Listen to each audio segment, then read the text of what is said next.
So what is the message you're telling your clients? And what do you really offer? Well, let's talk about that today. Hey there, friends. Happy Monday. Thomas Joyner with BOP here. So I will never forget sitting in professional selling class at Clemson University. And the professor, he pulls out the age-old conversation, grabs a pen, calls a student up front, and he says, "Sell me this pen." The first student, rattled, right? We just walked into class, asked him, "Do you want to buy the pen?" "Nope," said the professor, and he just goes, "Next." Next person walks up there. Student comes up and he says, "I'm curious, are you interested in any pens? I've got some amazing options that I'd love to show you." The professor just shakes his head. He says, "Nope," and he sent him back to his seat. The third student walks up there, and at this point, we've all kind of had a few minutes just to calm our nerves and think through what we've learned so far. And the student sits down and he just says, So Jesse, which was our professor's name, "So Jesse, tell me a bit about yourself." And they go back and forth a few times, and the conversation slowly gets to what he does and what his needs are for his business. From there, the student starts solving his problems one by one, all with the purchase of this pen.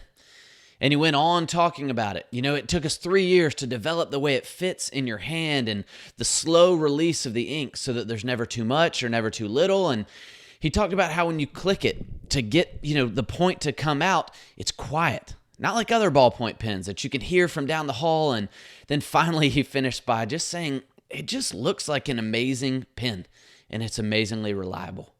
"Sold," said the professor, and we just all laughed.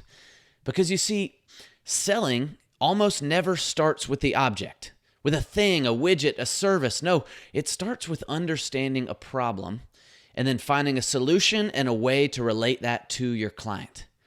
The process of understanding that problem and finding that solution is your story.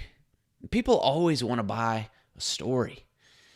We had our 12-week live event this last week, and just an amazing assortment of maybe 20 businesses join us in person, another 20 or so on Zoom. And our speaker, Billy Watterson, spoke all about the power of story to change your life and change your business. And I was struck, wrote this down, underlined it, highlighted it, starred it, when he said, people don't buy the thing. They buy what the thing can do for them. People don't buy the thing. They buy what the thing can do for them.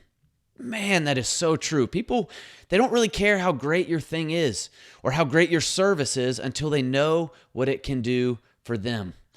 So, are you telling them what it can do for them? Are you telling your clients that? Are you highlighting the benefits and all the ways it improves life for them? If not, why not? Tell your story. Tell how you came up with your design and your service. People need to know the why behind everything you do from an operations standpoint. And if it's not something worth sharing, change it. Find a way to make it share-worthy. There's so much noise. People tell us that all the time. How do we break through the noise from a marketing standpoint right now? There's so many things just being thrown around that authenticity oftentimes sticks out like a neon t-shirt on a beach. People can spot it from a mile away. So take some time today, maybe for the first time, to write down your story. Write down the why behind your product or service and begin to document it and share it with the world. I wonder how many great products or services have just fallen by the wayside because they never shared their story with the world. Remember, the world doesn't want to just buy your product. They want to buy what it can do for them. Now, don't lie to people. Don't make something up and just say something for the point of saying something, but craft a story to be proud of. Highlight the benefits for your ideal clients. Find what problems you solve and relate it to them. That is it. The rest is up to them. Hey, that's all I got today. Make sure to check out our podcast and YouTube channel when you get a minute. There's so much great stuff on there, as well as some highlights from our 12-week live event last week. So hope you have a great week. Write down your story. Check in on it. And let's make it worth sharing. Thanks, guys.